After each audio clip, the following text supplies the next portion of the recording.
የጥያቄዎች ዓለም የልጅነት ጊዜን ሳስበው የደስታና የጨዋታ ትዝታዎች የሉኝም። በውስጤም የሰፈነው ጥያቄና ምሬት ነበር። ገና የ10 ዓመት ልጅ ሳለሁ ወላጆቼን በድንገት አጣሁ። የአባቴን ፊት ትዝ አይለኝም። ሁልጊዜ በስራ ላይ ስለነበር ከእርሱ ጋር ያሳለፉት ጊዜ እምብዛም ነበር። የእናቴ ግን የኋሊት እንድመለከት የምታደርገኝ አንድ ነገር ትዝ ይለኛል። አይኖቿ ሁል ጊዜ በሐዘን የተሞሉ ነበሩ። ከሞት በፊት ባለው ምሽት እጄን አጥብቃ ይዛ በተሰበረ ድምፅ ዝም ብለህ አትቀበል፣ ለምን ብለህ ጠይቅ ብላኝ ነበር። ያ ቃል የህይወቴን መንገድ የተቀየረ፣ የአእምሮዬን በር የከፈተ፣ ለጥያቄዎች እንድጓጓ ያደርገኝ የመጀመሪያ የሂሳብ ፍልም ነበር። ከዛም ጊዜ ጀምሮ ህይወቴን ሙሉ ለምን በሚል ጥያቄ ተሞላ። ለምን ወላጆቼን አጣሁ? ለምን የኔ ህይወት እንዲህ ባዶ ሆነ? ለምንስ እኔ ብቻዬን ቀረሁ? እነዚህን ጥያቄዎች ከአእምሮዬ ሰላም ነሱኝ። በሰፈር ውስጥ ሌሎች ልጆች ሲጫወቱ፣ ሲስቁ፣ ሲደሰቱ ሳይ የእኔ ልብ በቅናትና በህመም ይቃጠል ነበር። ለምን ስናዝን ከእኛ ጋር አይሆኑም? ስንደሰትስ የሚል የልጅነት ጥያቄ ውስጥ ይጮህ ነበር። ፈጣሪ ካለ የት ነው? ለምን እኛን አይመለከተንም? ይህ የመጀመሪያ አመፀኝነት በማላውቀው ኃይል ጋር የጀመርኩት ፍልሚያ ነበር። አንድ ጊዜ ከአባቴ ጋር ከተማ ገብተን የሰማይ ጠቀስ ፎቆችን ስንመለከት ደንግጬ ነበር። ያኔ የእድሜን የህይወት ትርጉም በቁሳዊ ነገር መመዘን የለብህም የሚል የእናቴን መልእክት አስታውሳለሁ። ግን የዛን ቀን የአባቴን መልስ አንዳንድ ሰዎች እድለኞች ናቸው የሚል ነበር። ይህ የልጅነት ጥያቄ ለእኔ ትርጉም የለሽ መስሎ ታየኝ። ሀብትና ድህነት የሰው ልጅን የሚለይ ነገር መሆኑ ተረድቶኝ ነበር። ለእኔ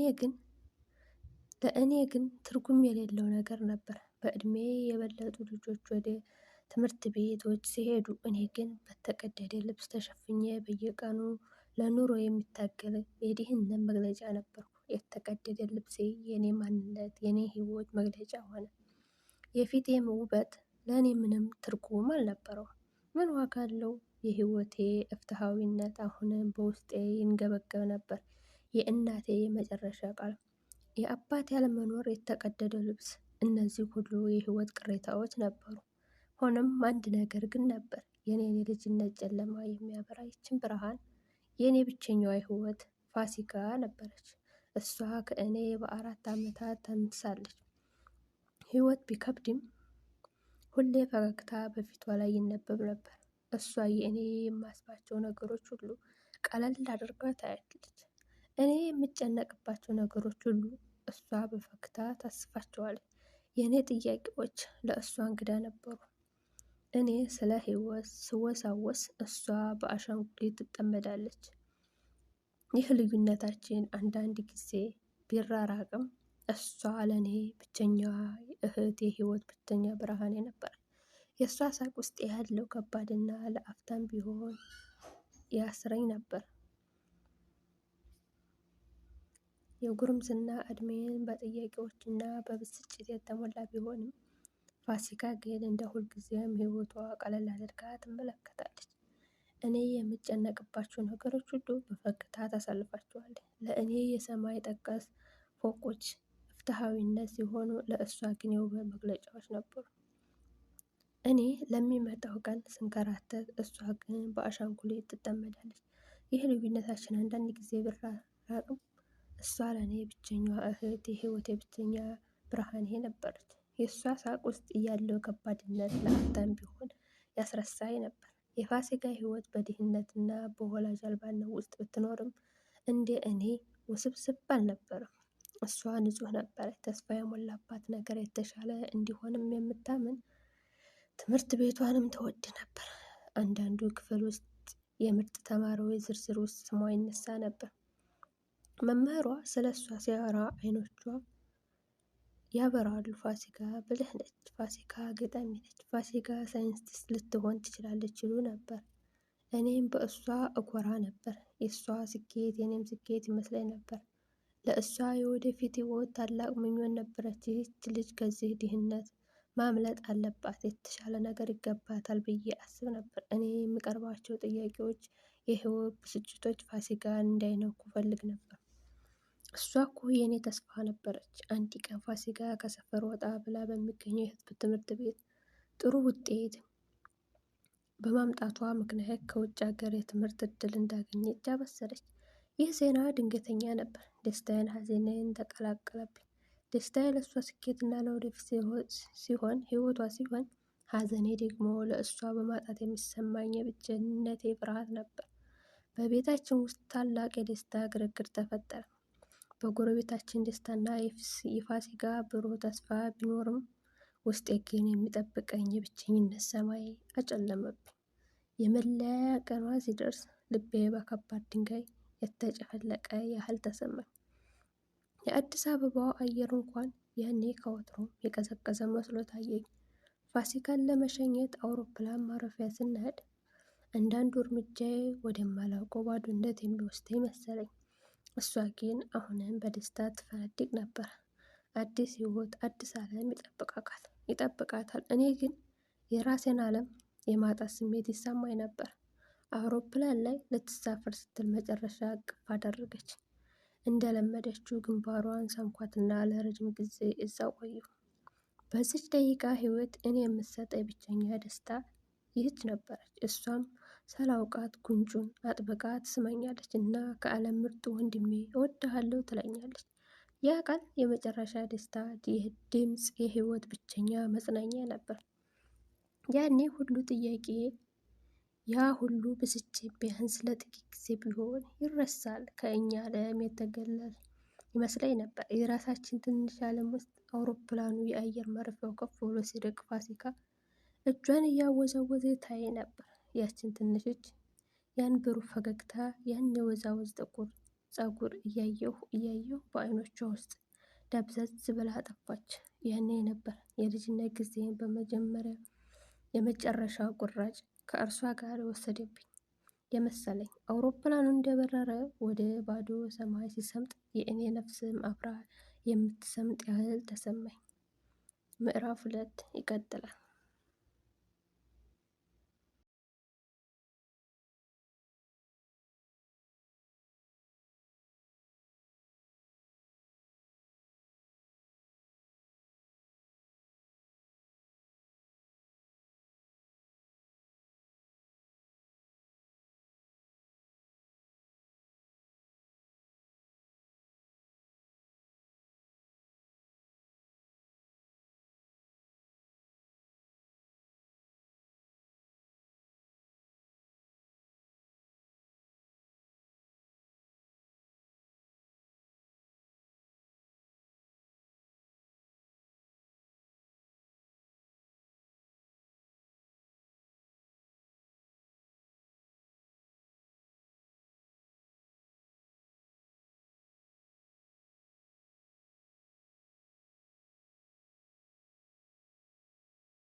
ምዕራፍ 2 የነፍስ ጩኸትና አዲስ ተስፋ። ፋሲካ ከሄደች በኋላ ህይወቴ ይበልጥ ባዶ ሆነ። ቀድሞም ቢሆን ብዙ የማልነገር ሰው የሆንኩኝ፣ አሁን ደግሞ ራሴን ሙሉ በሙሉ ከሰዎች አግልዬ በየዕለቱ የራሴን ጥያቄዎችና የብቸኝነት ስሜት ማብሰል ጀመርኩ። የእናት የመጨረሻ ቃል ለምን ብለህ ጠይቅ የሚል አሁንም ከሌላኛው የብቸኝነት ድምፅ ጋር ተደባልቆ በውስጤ ይጮህ ነበር። ለምን ወላጆቼን አጣሁ? ለምን እህቴ ርቃኝ ሄደች? ለምን እኔ ብቻዬን ቀረሁ? እነዚህ ጥያቄዎች በልቤ ውስጥ መቅበዝበዝ ጀመሩ። የህይወት ኢፍትሐዊነት አሁንም ሙሉ በሙሉ በእኔ ላይ የሰፈረ ይመስለኝ ነበር። ያ የተቀደደ ልብሴ አሁንም የውስጤን ባዶነት ሙሉ በሙሉ የሚያንጸባርቅ ይመስላል። የፊቴ ውበት ለእኔ ምንም ትርጉም አልነበረውም። ምን ዋጋ አለው? በየቀኑ ከተቀደደው ቤታችን መስኮት አሻግሬ ዓለምን እመለከት ነበር። ለሰዎች በየዕለቱ ሕይወታቸውን ሲበሩ፣ ሲስቁ፣ ሲደሰቱ ሳይ እኔ ህመም የበለጠ ያጠናክር ነበር። ለምን ስናዝን ከኛ ጋር አይሆንም ስንደሰትስ የሚለው የልጅነት ጥያቄ አሁንም ወደ መራራ እውነት ተለውጦ ፈጣሪ ካለ የት ነው? ለምን ዝም አለ? ለምን ይህ ሁሉ መከራ ይፈቅዳል? ከዚያም ጨለማ ወቅት የስሜት ብሶቴን የሚገልጽ አዲስ ግጥም ጻፍኩ። የጠበቅኩትን መልስ የለውም። ሰማይ ሲከፈት ብርሃን ሲወርድ ለምን ዝም አለ? ያ ሁሉ ጩኸት ለምን ሰላም ጠፋ? የኔ ህይወት ሲመት ሀብትና ድህነት እኩልነት ከጠፋ ፈጣሪ ካለስ ለምን ራቀ ከቶ? ለምን የብቸኝነት ጩኸት የተሰበረ ልቤ? የት ነህ ፍትህ? የኔ ተስፋ የት ነህ? የጠየቅኩት መልስ የለውም። ባዶ ነው ሰማይ። እኔ ግን እኖራለሁ ለምን እያልኩ ሁሌ።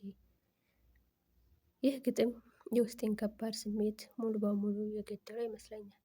ማንም ባይረዳኝም ቃላቱ ለእኔ ብቻ የተረዳኝ ይመስለኝ ነበር። በዚያም ወቅት ነበር ሜላትን ያገኘኋት። የትምህርት ቤት ጓደኛዬ ከነበረች ልጅ ጋር ሆና ቤተ መጻሕፍት ስትጠብቅ ታየች። የመጀመሪያ እይታዬን አልረሳውም። አይኖቿ በውስጣቸው ብሩህ ከሆኑ የያዙ ይመስለኝ ነበር። ይህም ያንን የጨለማውን ዓለም ሊያበሩ የሚችል መስሎኝ። ሜላት ከፋሲካ ውበት የተለየ ውስጣዊ ሰላምን የሚያንጸባርቅ ውበት ነበራት። ረዣዥም ፀጉር ሁሌም በንፋስ የሚንቀጠቀጥና ቀጫጭን እጆቿ በአየር ላይ የእንዳንስስ ያህል ሲንቀሳቀስ ድምጿ ለስላሳና የተረጋጋ ነበር። ይህም ያኔ የውስጥ ንዴት ያንቀዘቅዘዋል። የእሷ መምጣት ለእኔ አዲስ ምዕራፍ ከፈተልኝ። ከሜላት ጋር የተዋወቅኩበትን አጋጣሚ ነበር ለመጀመሪያ። እንደ ማንኛውም ጓደኛ ቀለል ያለ ወሬ ስንጀምር ቀስ በቀስ ግን ግንኙነታችን እያደገ መጣ። እሷ የኔን ውስጣዊ ህመም ጥያቄዎችና ብስጭቶች ትሰማኝ ነበር። ያን ሁሉ የልጅነት ስቃይ፣ የእናቴን የመጨረሻ ቃል፣ የአባቴን አለመኖር፣ የፋሲካ መለየት፣ ሃይማኖት ጥያቄዎች ሁሉ ነገርኳት። አንዳንዶቹ ጥያቄዎች ለእሷም ቢሆኑ አዲስ አልነበሩም። በእሷ ውስጥ የሆነ ከእኔ ጋር የሚገናኝ ነገር አገኘም። ለምን ስናዝን ከእኛ ጋር አይሆንም ብዬ የማስበውን ፈጣሪ ስንደሰትም አብሮ አይሆንም ብዬ የማምንበት ሀሳብ ለእሷ አካፈልኳት። ሜላት ግን በሰከነ መንፈስ ታዳምጠኝ ነበር። አንዳንዴ በዝምታ ታዳምጠኛል፣ ሌላ ጊዜ ደግሞ በራሷ እይታ ትመስለኝ ነበር። እምነት ማለት ሁሉም ነገር ግልጽ ሲሆን